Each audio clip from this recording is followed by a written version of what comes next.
Welcome back, parents.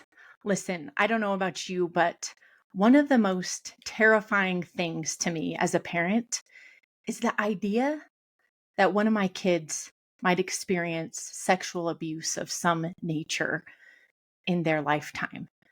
And I know from personal experience as a young child just how prevalent it is and how easily it can happen, even in the presence of your own parents.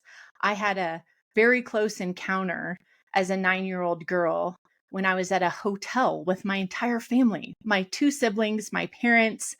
We were leaving the hotel and my parents were up in the hotel room getting the luggage packed. My brother and sister had just left the parking lot to go back up into the room. And I was still in the parking lot putting my bag in the back of the van. And all of a sudden, this man pulls up in a nice vehicle. He was dressed in a suit and he called out to me from the back of the van and just said, "Hey, I'm looking for this business and I'm not from here." And he stretched a map across his lap out the window and invited me over to help him kind of navigate where he was going. Well, as a young girl, I was thinking, oh, somebody's asking my opinion. I might be able to help them. And because he looked like a reputable businessman, like almost like my grandpa, I thought this could be safe. So I approached the car. And as I did, he collapsed the map. And I quickly saw that he was exposing himself to me. And he whispered to me, "I had a couple young girls your age like this last night." And I turned on my heel and ran as fast as I could back to my hotel room. So I escaped that. He drove away quickly. I was able to kind of recognize what the car looked like, but had no idea what his license plate looked like. We were in a different state. It was unfamiliar territory for me, but what a blessing that nothing happened to me. So this is kind of a topic that's near and dear to my heart. And I wanted to bring on the show an expert, someone who has been in the field for a good amount of time and has really taken, initiative to talk to parents about how to, number one, prevent sexual abuse in their kids, but also what to do if it does end up happening. So welcome to the show, Eli Harwood. Thank you, Jordan. Love to be here with you. So glad to have you. This is a topic that we haven't had on our show yet, and it's something so necessary. Yes. And so I just wanted to know from your perspective, kind of what interests you about sexual abuse and attachment and trauma.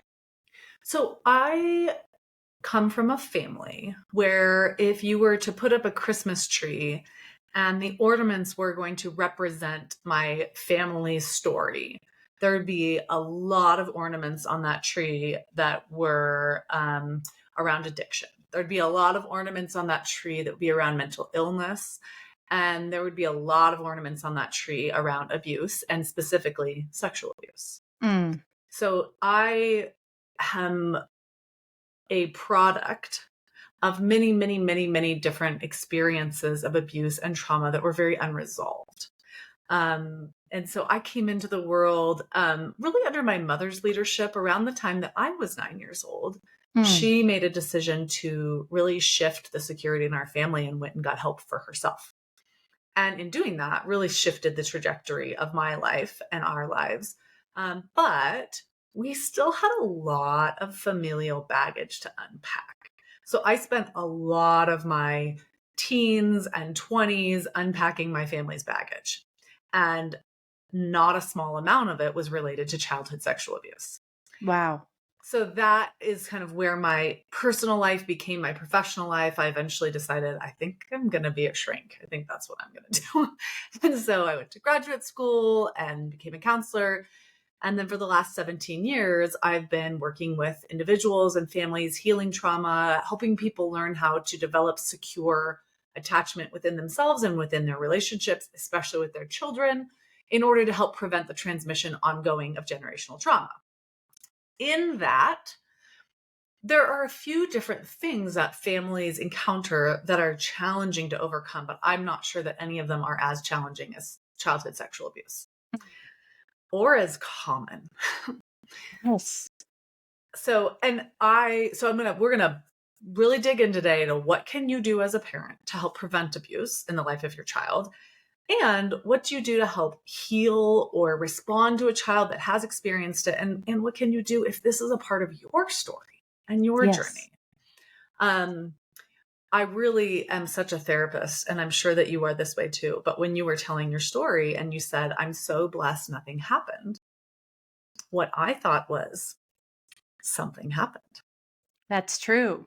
You actually were sexually abused. He was not able to physically touch you, and I'm glad for that for you. And I'm glad you're able to run away, but you actually were exposed. Like, that's exhibitionism. He did abuse you. You're right. And you know what? What happened when I was telling that story, I've never talked about that on the air, Wow. right? I've told friends and Sure. this has been something that I've discussed with my own children. Sure. But I could feel the tremor happen inside. Mm-hmm. And even afterwards, I was planning to introduce you. I was going to give your bio. And I skipped over it because it affected me Yes. in just recounting it out Yes. loud. Yes. How many years later? Almost 40 years later. Right.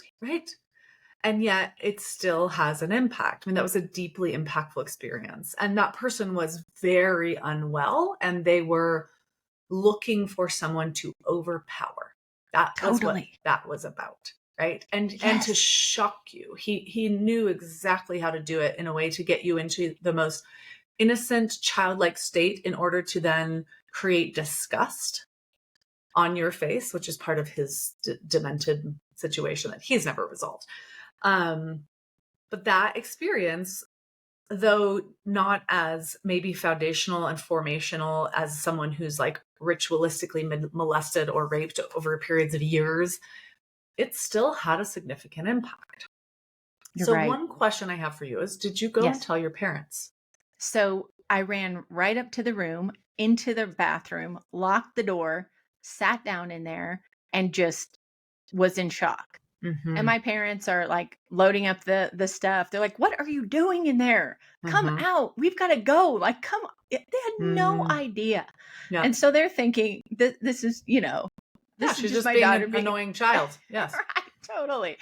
And so it wasn't until I believe it was like later in the day when I was clinging to my brother as we're walking through the mall, and he's like, "What is your deal?" He's 3 years older than me, and he's like, you never care to be by my side, especially in the shopping mall, that I was like, something happened. This guy, and I remember as I was telling him what had happened and kind of recounting each step, it was just like very robotic. Like he did this and then this happened and then, So my parents were like, well, what did he look like? Well, what did the car look like? And I had an image of it, but I actually don't even remember what we did about it or if they did anything about it. Or if they could have, they may have felt like they couldn't. Right. At that time. Yeah. We were from out of town and we were going back home, traveling across the state. And so it was just kind of like, oh, I'm glad nothing happened. And your and I was thinking, I wonder if the I'm glad nothing happened came from your parents, right? So they helped you process that trauma through the lens of nothing happened to you, as opposed to, I'm so sorry that happened to you. Yes. I don't know. I think that's interesting, right? Totally. And I know a lot of survivors who compare their trauma to other people and say, well, at least it wasn't this, or at least, sure, I was abused, but at least it wasn't my father. I know someone whose father abused them. Or, well, they touched this part of me, but at least they didn't touch that part of me. Or, yes. And I would argue sexual abuse can happen with a leer, with a look, right? Like it can happen very subtly and in ways that make us question whether or not we actually did experience something that was that yucky and violating. And even in your story, like you were exposed, like a grown man exposed himself to you. Right. And there's still that thing. I'm so blessed. That's what you said. I'm so blessed that nothing happened. And all I could Yes. think about was 9-year-old Jordan and just like, I'm so sorry, honey. I'm so sorry. That was really yucky and confusing and scary. That You're was so scary. right. You're so right. And the perspective is so different.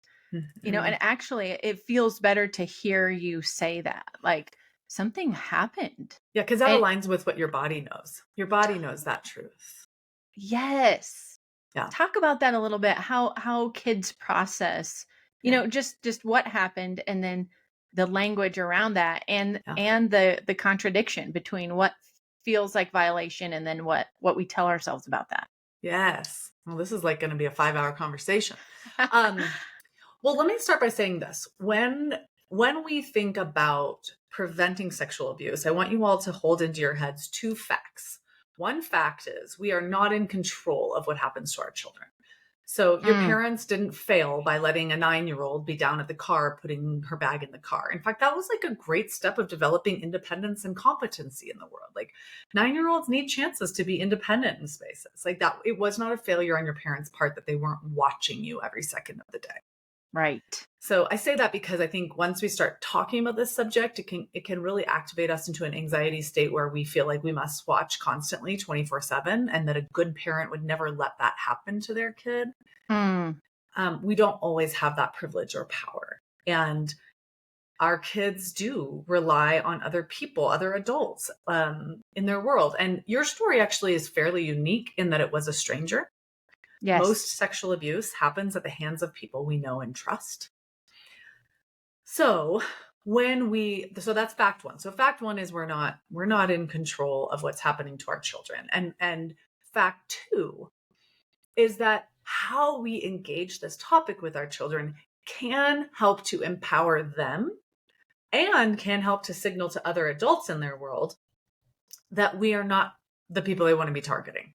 So Okay. while we cannot control it and we cannot with 100% say, I'm going to do all these things and therefore my child will never experience sexual trauma, we can set our children up to be resilient towards any potential attempts or actual victimizations.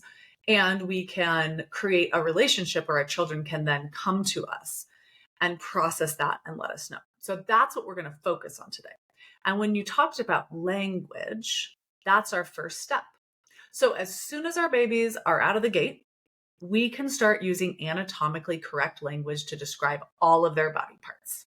Oh, Eyes are yes. eyes, eyes are eyes, mouths are mouths, ears are ears, noses are noses, vulvas are vulvas. Vulvas have a vaginal entrance, but it's a vulva.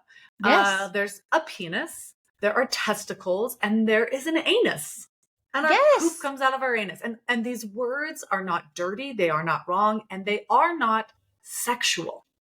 Mm, And people often get confused by this. Like, no, those are sexual body parts. No, those are body parts. In yes. fact, the penis and the vulva do far more urinating than they do anything else. Right. Way more. You're so So in that right. way, they're far more about our liver and cleaning out toxins than they are Sure. about sexuality. Our most sexual body part is our brain. So Mm, sexuality stems from arousal in the brain, and arousal in the brain affects other body parts. And a lot of sexual engagement happens in the contexts of genitals, but it also happens in the context of faces. Parts are not sexual until the brain engages in a sexually developed, mature place. So until puberty, until we begin to have some level of sexuality developing, body parts are not sexual at all. mm. And I say that to help everyone out there who feels really uncomfortable saying anus, because I still do. Even saying it now, it feels like it should be bleeped out Yes. because it wasn't language we used. My mom was a little bit ahead of the curve. And so we weren't allowed to say boob. We said breast, we Yes. said penis, and we said vagina. And what she knew was that what Mr. Rogers says so succinctly, what is mentionable is manageable.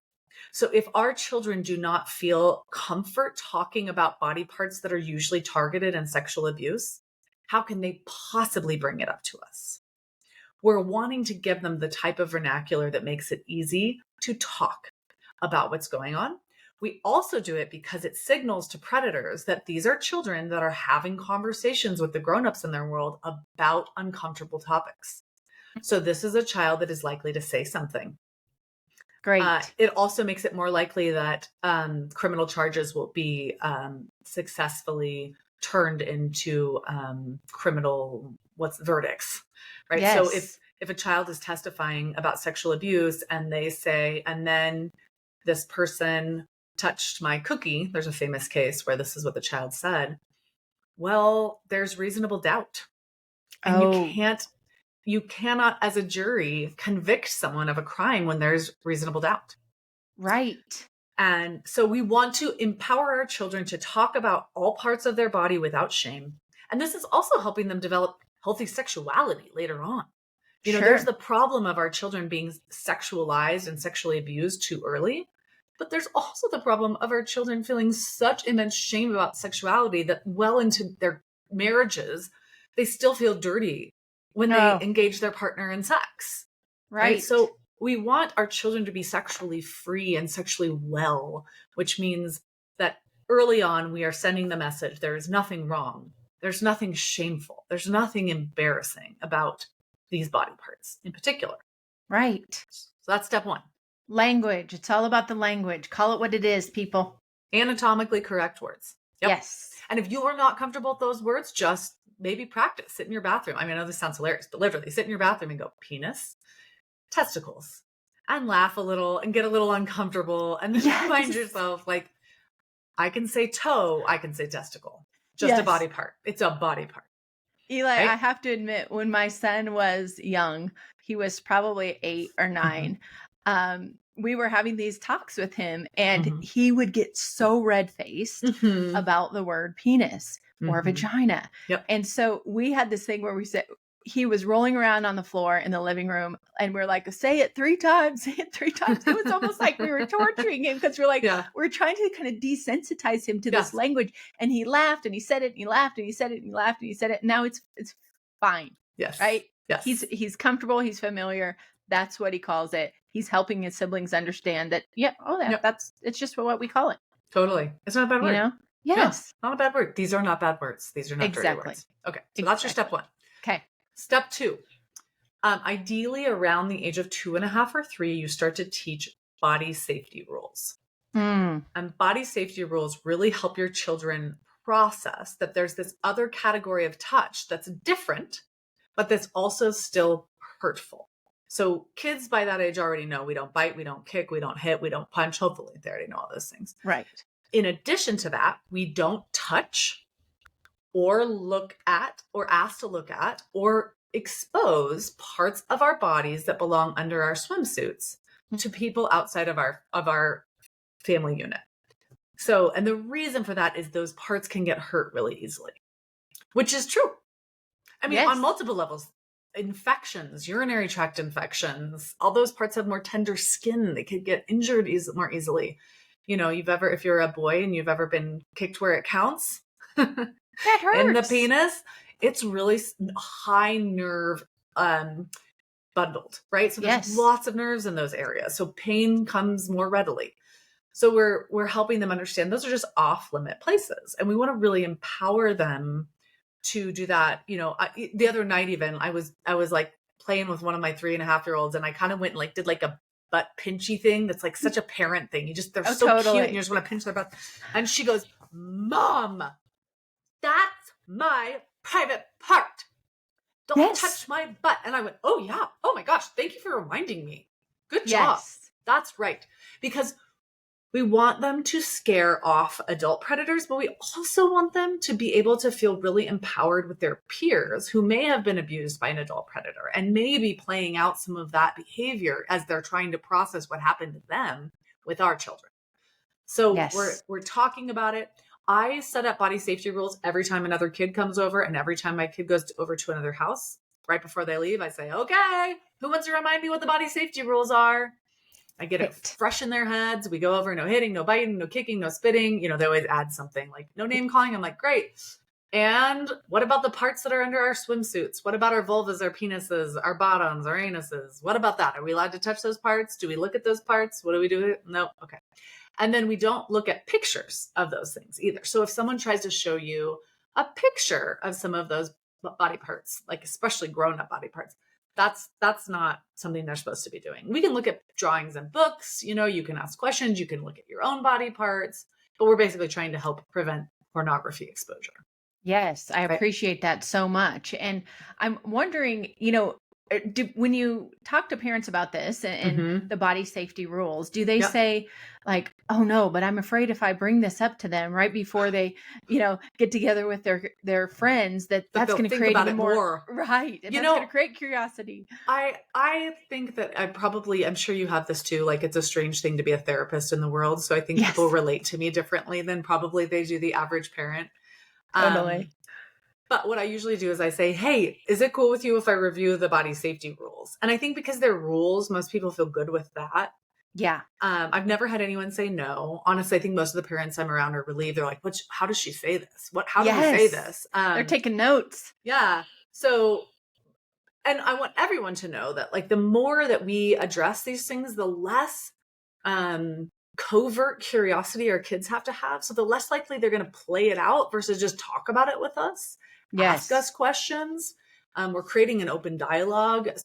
What happens with kids who grow up in families who refuse to talk about any body parts or any rules around sexual abuse is they get the memo that mom and dad don't want to talk about this, or mom and Hmm. mom, or dad and dad, or whatever. Like this is not a topic that they can handle. And so instead, I'm going to take all this curiosity I have into my peer group. And Oh, yeah. and I'm going to ask to look under someone's skirt, or I'm going to ask to and that's when, play comes in. And that's different than abuse. Like kids do get curious and that happens. And I don't think that is always traumatizing to every kid. I think it depends on the kid and the age gap and all sorts of things. But it's still best that they come to us. So Yes. we're really like, here's the thing. And for your listeners to know, if you go to attachmentnerd.com, there's a freebies section and I have a poster that you can download of my body safety rules for free. So you can just Yes. go download it, put it up in your house, get used to it, talk about it on play dates.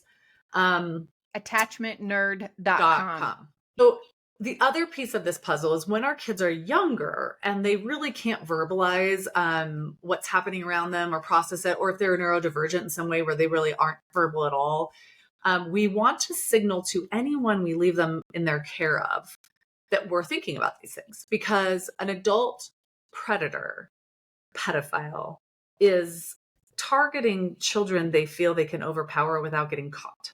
Mm-hmm. And so we want to signal to them, I'm watching. Yes. And because we don't know who those predators are, they are more likely to be men than women, but many women still do assault and abuse.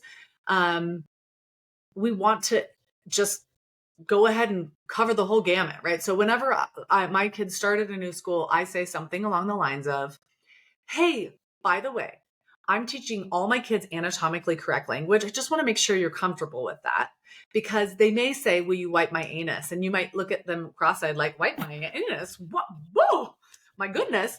But the reason I teach them that is because they are far less likely to get targeted by a predator, because now that predator knows that I am paying close attention and my children and I are talking about sexual abuse.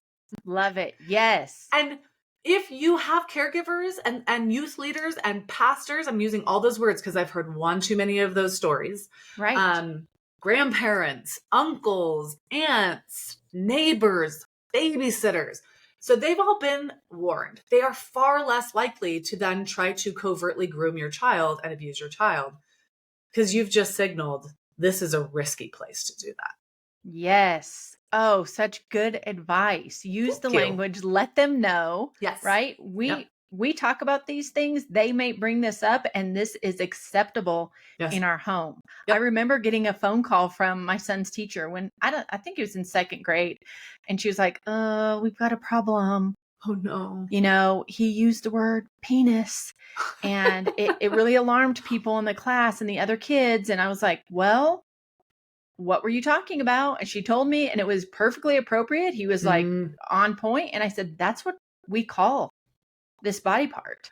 That's what it's called. It's what it is. We made him roll around on the floor and say it over and over again. That's right. We tried to condition him to say this, and now you're saying it's a problem? What? Yes.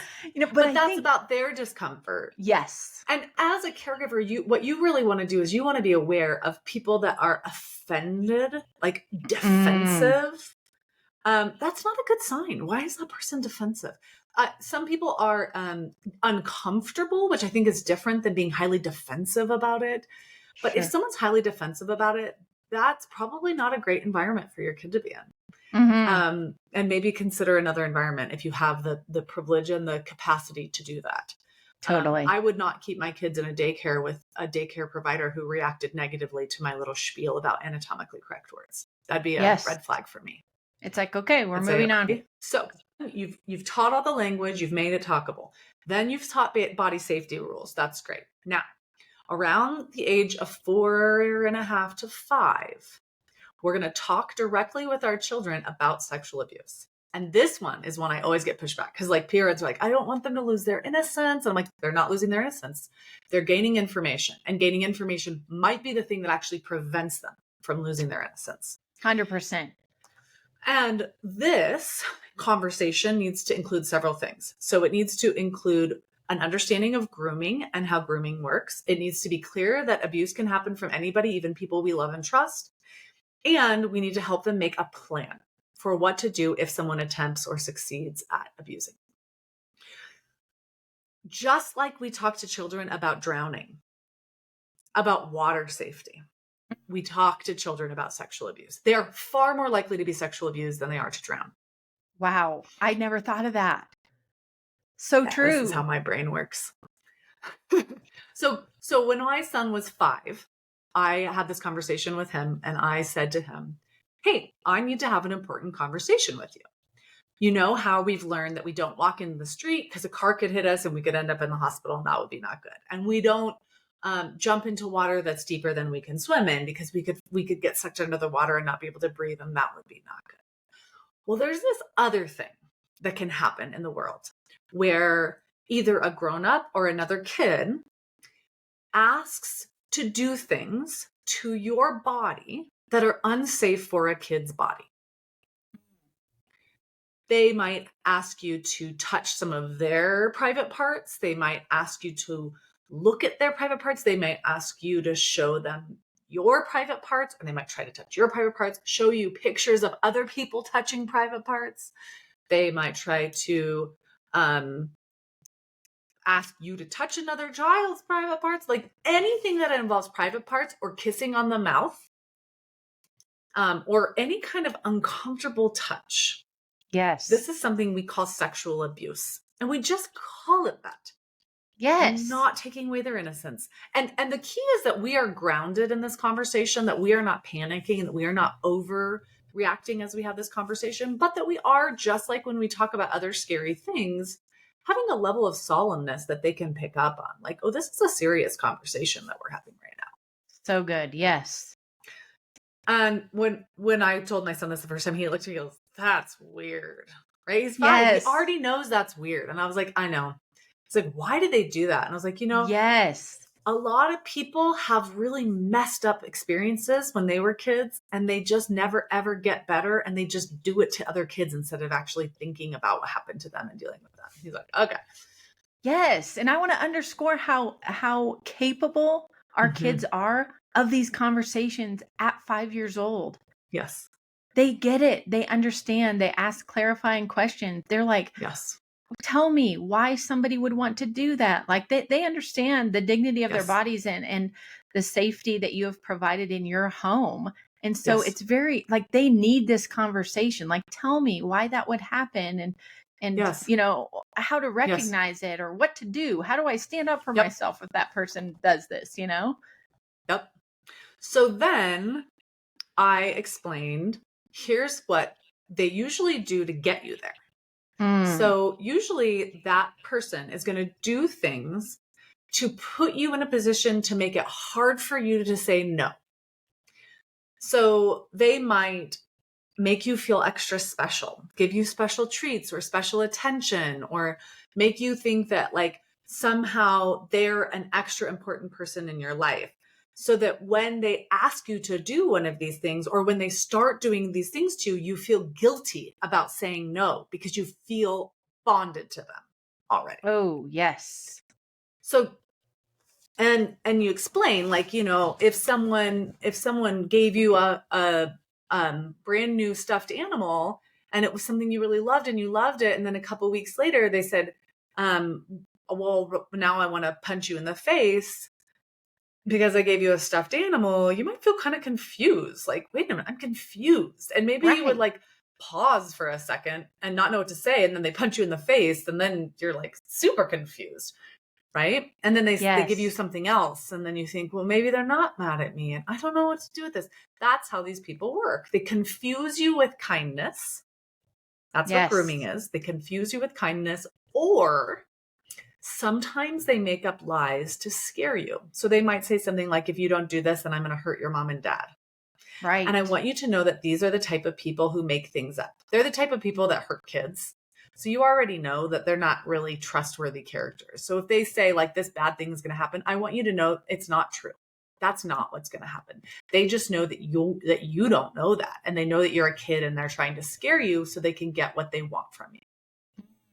You explain to them that these people are trying to trick you and you're not going to get tricked, right? Yes. You're onto them, Yep. you Yep. sniffed it out, and this Yep. is Yep. exactly as weird and as uncomfortable as it seems.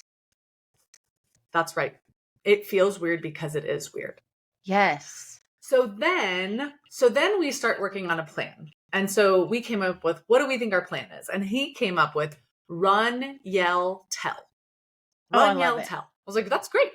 Run, yell, tell. Absolutely. So if someone starts to say something that makes you uncomfortable or look at you in an uncomfortable way, you can just run away, yell loudly so that the people who you know can help you will help you, and then tell them what it was that happened and made you uncomfortable. Mhm. And we identified who his safe people were at that stage of his life, both inside my home, outside of my home, within relatives, that he could always go tell these people if something happens. Then, and this is important, we did a role play. And once you hear what happened in my role play, you'll be like, oh my gosh, this is so interesting how kids' brains work. So I said, okay, let's pretend that someone says to you, I'll give you $100 if you tickle my penis. What do you Yeah. do? And I was expecting him, because we just had the conversation, to say, run, yell, tell. Right. Instead, he looked at me and he goes, maybe $100 is a lot of money. And I Yes. thought, oh my gosh, yes, I understand the value of his intact sexual development. He Yes. doesn't understand that because he hasn't sexually developed. And so like he just wasn't sure. He's like, maybe she's tricking me here. Like Right. maybe $100 is worth it, right? And so Yeah. with him, I come from a background of privilege where I really could follow up on this offer. So when you use your example, don't use $100. Say, what if Right. someone offers you $10 to tickle your penis? What do you do? Right. But I told him, listen, anytime anyone offers you anything, to touch your private parts, to touch their private parts, to look at pictures of private parts, any of that, whatever the offer is, I will double it. Oh, I love that. So Because wise. kids can then in that moment be like, oh, this is a cool stuffed animal, but I already know my mom said she'd get me too. Yes. And so, I mean, this obviously can get tricky if you are in a context where all of a sudden other grandma and grandpa are offering your kids toys, and then they come back and like, I told grandma no, because you'd get me too. Right. And you Right. say like, no, I'm talking about if someone is trying to hurt you by touching you Yes. or having you touch them or looking at all that stuff. So you're repeating all those things over and over. So they really have it in their head. And then the key is to continue to bring it up over time in a nonchalant way. Hey, just checking in. We had that conversation about sexual abuse. Do you have any thoughts or questions? Of anything come up? You know, has there been anything that's happened that's felt like that in the past or recently? Yes. And then continuing over the years. And I would say, if you're not noticing any concerning signs in your children, like they've become all of a sudden incredibly sullen and they're not talking to you about anything. And, that's a disturbing, like, what's going on. Let's say your kid is acting fairly regulated and well, I don't know, maybe every once a month, it's just like a check-in. Hey, we haven't talked about sexual abuse in a while. Has anything happened that's made you uncomfortable? Has anyone been creepy with you? Or, have you heard of anything happening to anybody else? And most of the time they're going to say no.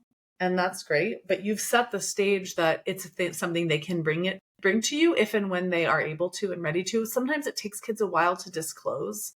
Yes. Kind of like what you went through. It takes a while to even process what happened. It's like, what just happened? Yes. What was that? Yes. And so I love the idea of bringing it up, and bringing it. If it's a grown-up, that grown-up has also probably made the child feel like it was their fault or it didn't really happen. There was probably gaslighting, so there's stuff our kids are having to process through. And that's why we continue to bring it up, because at different developmental stages, they might have more of an ability to talk about it. I know a lot of people who end up disclosing after they are in a class where they learn about something, like maybe they're in junior high school and they realize, oh my gosh, that's what my brother did to me. Yes. That's actually what my cousin tried to do to me. So I think knowing as a parent that we're setting up the stage for our children to disclose to us, and they may not immediately disclose, it may take them some time, but that we want them to disclose at some point, no matter what. Yes. And Eli, I don't know if I'm sure you've had this experience in your practice where you have an adult client come to you and they say, when you're asking about their sexual abuse history, was that something that you experienced? They say, no one ever believed me. Yes. I've had it too many times. Yes. And they didn't believe me. No one thought I was telling the truth. They thought I was trying to get back at Uncle Randy or whatever. And so speak to that a little bit. I mean, if your child tells you that something happened to them and it's your brother that did it to him, or your husband's, aunt or whatever. Yes.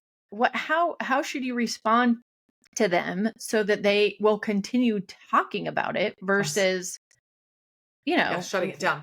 Sure. Well, so number one, the reason I introduced and said we aren't in control of making sure this doesn't happen. We're doing what we can to prevent it, but we're not under the delusion that we are in control of making sure, is because I think a lot of parents in that moment are so full of shame that rather than processing the grief, they just come up with a different narrative. Well, this can't be that. Because they don't want to deal with it because it means they've failed.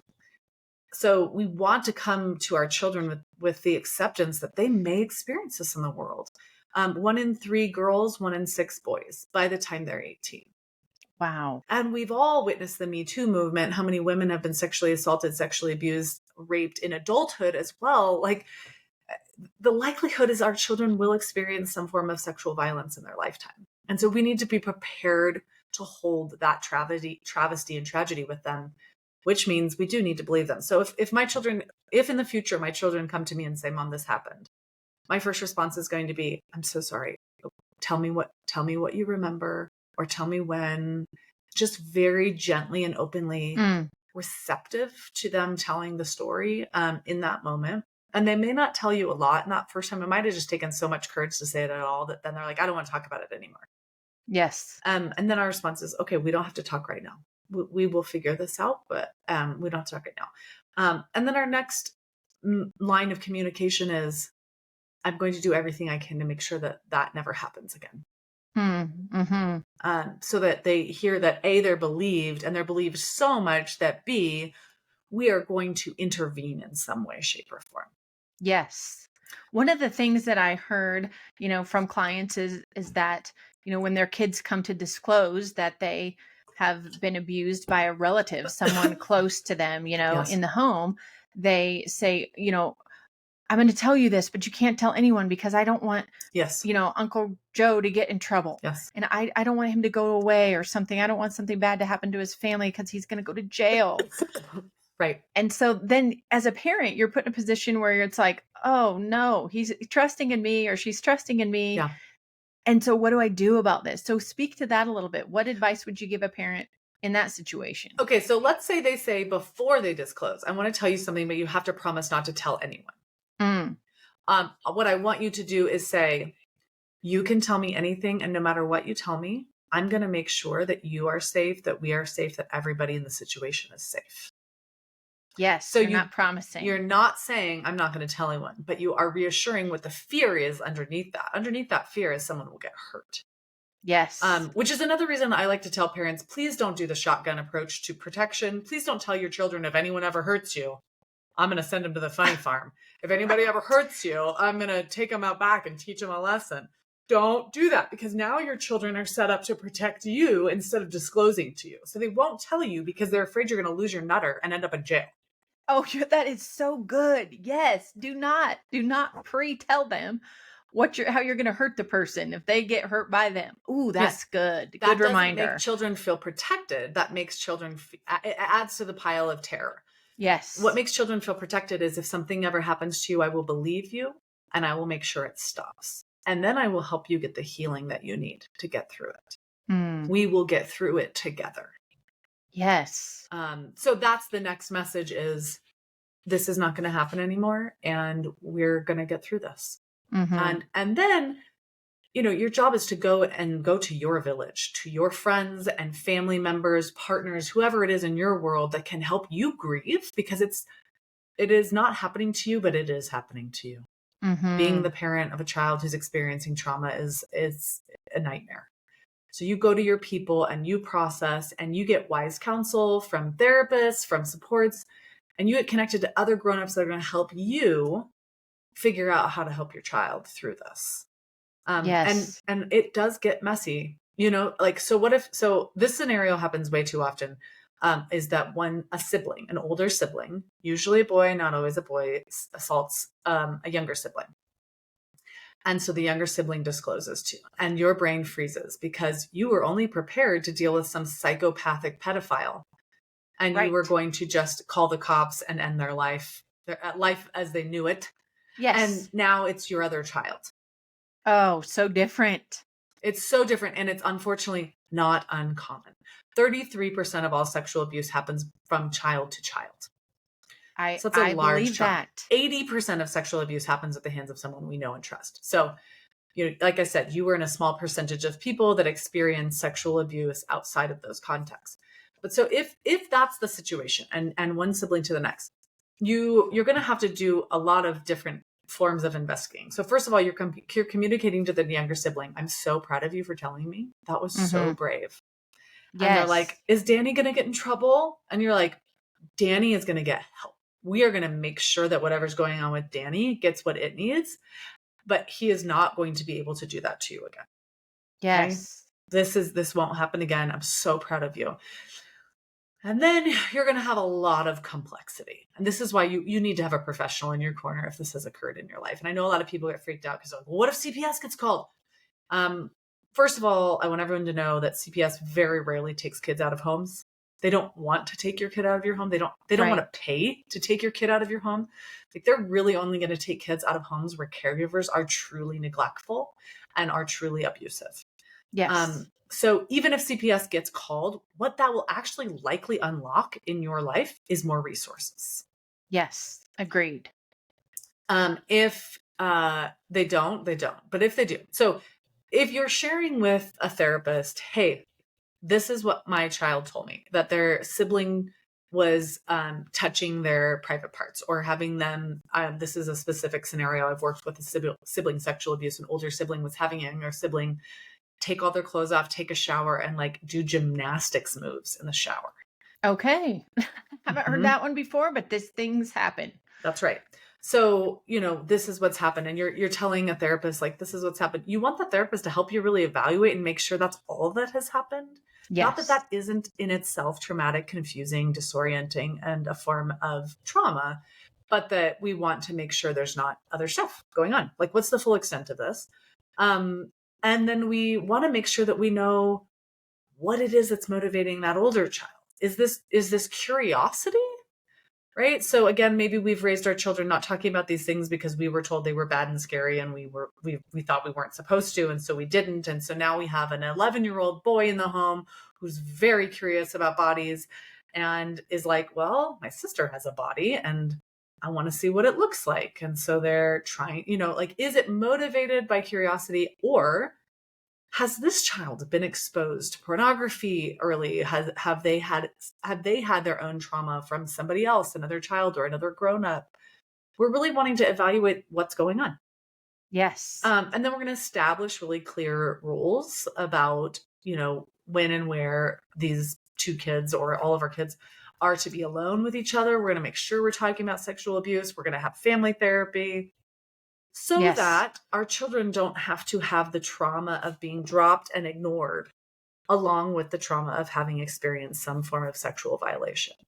Yes, because I think the common response for parents when they get so shocked that this has happened is separate them. You've Yes. got to go over there. You're going to have to go to grandma's for a few weeks, like until Yeah. we sort this out. Yeah. And so I like your approach of saying, like, we're going to heal this together. We're going to get help together. Yeah. And I think it really depends, right? So, like, this is another case I've been working on for a long time, but the older brother was 15 and the daughter was 12, and he raped her. Yeah. So, like, in that context, this daughter never told her parents because she really sensed that they wouldn't know what to do. That was her sense. Yes. And so didn't even like fully remember until adulthood, until she could process it later on. But if a child is disclosing like a violent level of assault from a sibling, then actually it might be appropriate. But we want to do this again. We want to do this with confidence and love. Hey, what happened there was really not okay. And so we're going to have you stay at grandma's. Dad's going to go with you so that you're not alone, Sure. but we're going to take a few days. And maybe it's during those few days that you're getting professional help and assessment to figure out all of the ins and outs of what's happened. Yes. The goal is not to ruin the life of the child who has offended, because why are they offending? Exactly. They're not okay. They're not okay. But it is to get them the resources and help they need in hopes that they can heal and recover and move into a different zone. I mean, this is messy, messy, messy business, no doubt. This is, which is why I think so many of us would prefer to just never talk about it. Like, that one happened to me. Right. But we have to talk about it, because the more we talk about it in our circles, in our communities, Yes. the more common this feels. Like, Yes. yeah, body safety. Yes. Just like bicycle safety, swimming safety. You're right. Yes. It's just, we need to make it more of our common vernacular. Yes. So that we can be in each other's corners, because Yes. I've witnessed so many times where parents feel so ashamed. Yes. And it's like, no, nobody knows in our family that this happened. Yes. Nobody, not my sister, not my parents. I couldn't even bear to tell my spouse or something. And it's like, guys, yeah, that doesn't make it better. That doesn't create healing for anybody. Absolutely not. So I'm so grateful that you're out there. You're on social media, you're on your website, attachmentnerd.com. You are counseling people. You have retreats for parents to learn more about this and understand their own attachment patterns and identify their own areas of trauma in their past, to really make this something that we can connect with, not be afraid of, but instead be prepared for. Yes. Yes, yes. Well, and the other note I want everyone to have is that the most powerful thing we do to protect our children in the world is to cultivate the type of secure attachment with them that lends to them wanting to run to our arms when things feel scary and overwhelming. Like, that piece of the puzzle is so massive. And that's why I really do push back on behavioral type parenting approaches where we're trying to punish our children into obedience, or we're trying to motivate them through negative consequences. It messes with the attachment relationship. We need to have boundaries. We need to have limits. We need to teach our children what's okay and not okay in social behavior.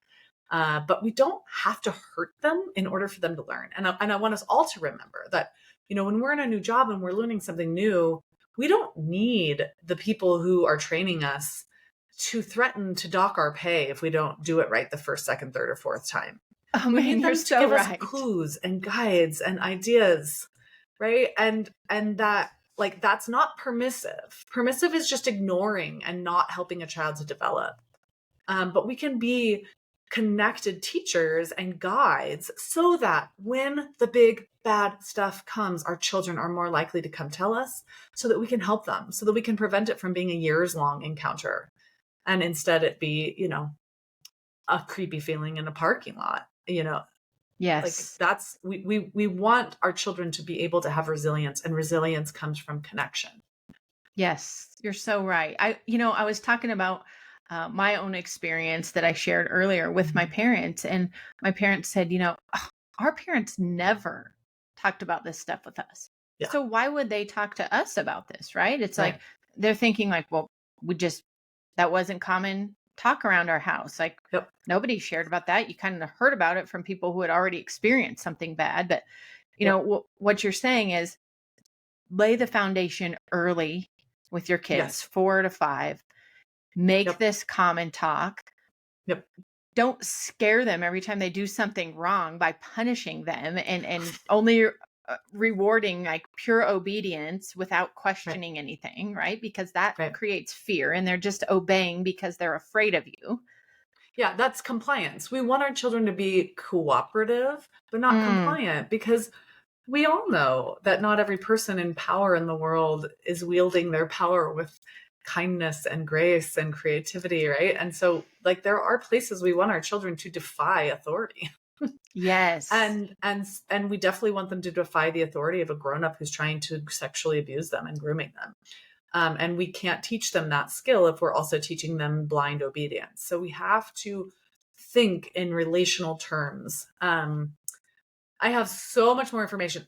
There's a whole free webinar on sexual abuse prevention where I go even more in depth through each of the stages and how you think about that. And I give examples. You can kind of watch me like talk to a pretend baby about their body parts, etc., so that you can get kind of deeper, more details on this prevention process, as well as heaps and heaps and heaps of information in my membership where you can go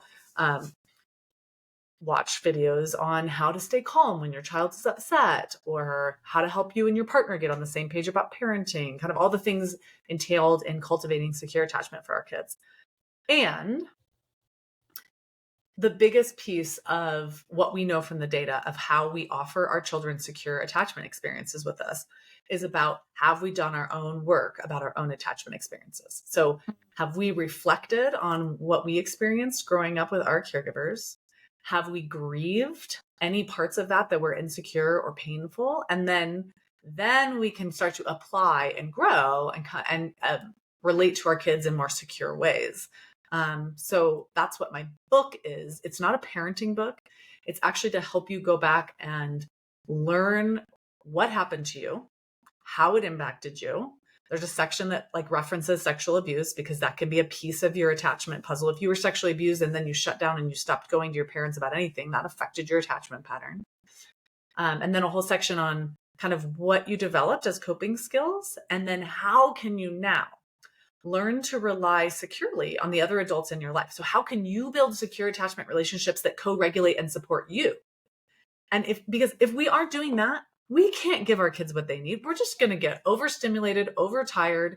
We're going to be pissy. We're going to revert back to some of those patterns that we learned when we were little. So that is the like last resource I have, is my book, Securely Attached. I love it. And it's beautifully designed. You have such a unique look about yourself, about your website, attachmentnerd.com, your book. When did it come out? It's recent. 2 weeks. It actually comes out November 21st. So we're 12 days away. The countdown. Yes. Exciting. You guys, you have to get a copy. I've linked the Amazon, purchase link. Amazon purchase link right here in the show notes. Yes. Great. So you'll have no problem getting it. And right now, anyone who pre-orders, so if you order it in the next 12 days, yes. Or if you hear this podcast and you order it, because maybe it'll be after order date. I don't know. It could be. Okay, well, I'll just say it. So anyone who orders my book can send that receipt to hello@attachmentnerd.com and just let me know that you heard me here on this podcast, and I will send you a code for 50% off the membership. Look at that. You're blessing our parent community. Would love to. Okay. So they buy the book, send you a copy of the receipt that they bought the book, and then they get 50% off of your membership. Yes. And there are monthly, quarterly, and yearly options. So you can get quite a bit off if you link on the yearly one. It's quite a lot of money off. So Yes. And if you're new to Eli and her message and her, her brand, attachment nerd, which I just love because I don't know that you're a nerd, but you oh no, I definitely am. you bring the brains and the science behind all this attachment, theory and make it so practical for people. Oh. But if you're not ready to jump into a membership, follow her on Instagram, please. TikTok. She's got 1 billion videos, short reels, long webinars, like PDFs, like downloadable resources, free resources that go with the video. So I'm a very visually oriented person. Like I have to hear it, but then I want like a worksheet or a printable that I can write on. And you've got them both. So I love it. Jam-packed with resources at Attachment Nerd. Yes. Yes. So blessed to have you on our show. You're always welcome back on the Families of Character show. There's so much that you have to offer. I loved being here. Thank you for having me. And thank you for doing what you're doing for families. It's such a gift. Absolutely. Guys, I just want to point you to another resource. So you know that if you're a part of our community, the Thrive Community by Families of Character on Facebook, that's our private community, that we have launched some parent coaching. So we just kicked off our first session last night and it was fire. People are really wanting to share, to dig in, to identify the things that are going well in their family, and also to just have a safe space to talk about things that maybe they're not so confident about when it comes to parenting kids and some of these topics, just like sexual abuse. And so that is a new service that we're offering is parent coaching. So yes, go to our website, familiesofcharacter.com, hit the shop button, and you will be able to see whatever coaching options we have going on currently and get notified of the new ones. Also, when this episode launched, you got an email in your inbox. So we send out an email every Tuesday, and we include usually a free resource from our guest. And so Eli has graciously given a 10-page resource that you can download right from our email. So if you aren't signed up to get those, you want to make sure that you're on the list so you don't miss out on these free things. So you can sign up for our newsletter at familiesofcharacter.com. Just hit the subscribe button up top. And if you're listening to this on audio, but you want to see what we look like talking back and forth and this gal's style, her rockin' earrings and her lipstick, which is her signature look, go to YouTube and check us out. It's on our YouTube channel, Families of Character, and you can watch there. So again, thank you very much, Eli, for sharing and blessing our community with such practical resources and giving us hope about prevention and intervention with sexual abuse. Thank you for having me, Jordan. Yes. Okay, guys, we'll catch you on another episode real soon.